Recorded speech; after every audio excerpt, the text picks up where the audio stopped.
We told you guys that our quadruplets are now sleeping 12 to 13 hours unbroken overnight. Our messages have been flooded with questions, with just general interest, and people just wanting a bit of an update because we have taken you guys really along our sleep journey since the bubs were little, and we did kind of fall off the bandwagon with keeping you guys updated because honestly it's just a really overwhelming time in your life trying to navigate sleep and things like that. But anyways, I thought I would make a bit of a series because it is a bit of a longer topic. So it'll be 3 parts. In this video, I will just tell you a bit of background and where we were at to make us like turn around and go, no, okay, we need to change something, and then get to where we are. So background on us, if you guys don't know, we have 19-month-old quadruplets who are just incredible. We have Archie, Billy, Charlie, Daisy. So when they were 6 months old, we got the help of Steph and Marianne. I'll leave their details below, but I don't believe that I'm over exaggerating when I say they quite literally came in and saved our lives. There's no doubt in my mind that we were on the right track to potentially having a micro nap while we were driving and something horrific happening, or just reaching complete breaking point, because Sean and I were having on average an hour and a half sleep a night broken, and yeah, we were not in a great place. So those 2 incredible women came, and I wouldn't even like to say sleep trained. I just feel like they came and educated us, and we seen huge improvements. And I did document that journey. I'm pretty sure that's over on our Instagram if you want to go check that out, right down in the feed. But yeah, they just gave us a lot of information and really helped us better understand sleep. And that's seen a huge improvement. Like everybody around us, everybody that came to see us, or the kids, were just flabbergasted by the difference that it had, not just like on their sleep, but just on us as people, on our moods, on the kids' moods, on the kids' growth. Like it was crazy.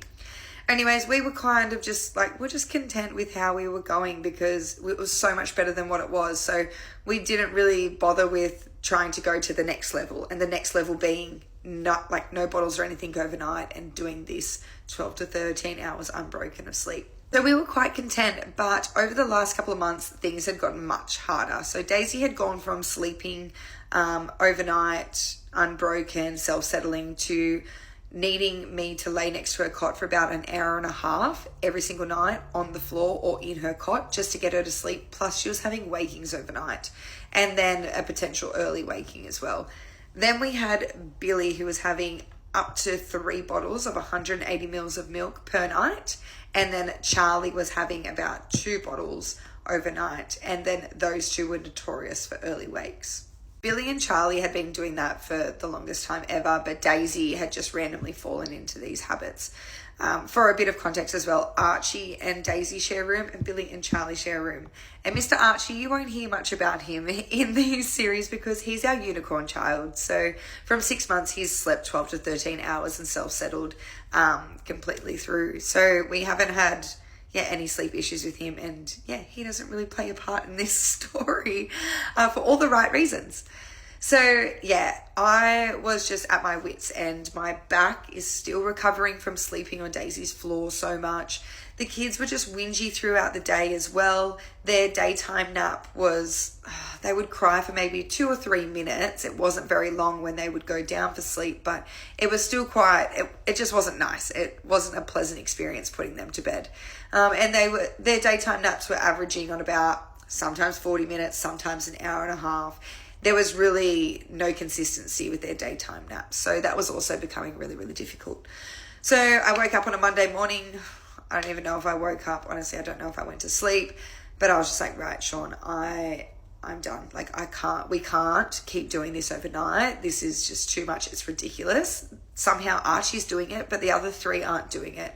What's breaking down for these 3? And why is Archie able to do this? Were the questions that we had. And so the biggest thing that we did was just stop and take all emotion out of it and look at it with a really holistic lens. Come back to part 2 and I'll tell you all the things that we did to then eventually getting our quadruplets to sleeping 12 to 13 hours unbroken throughout the night.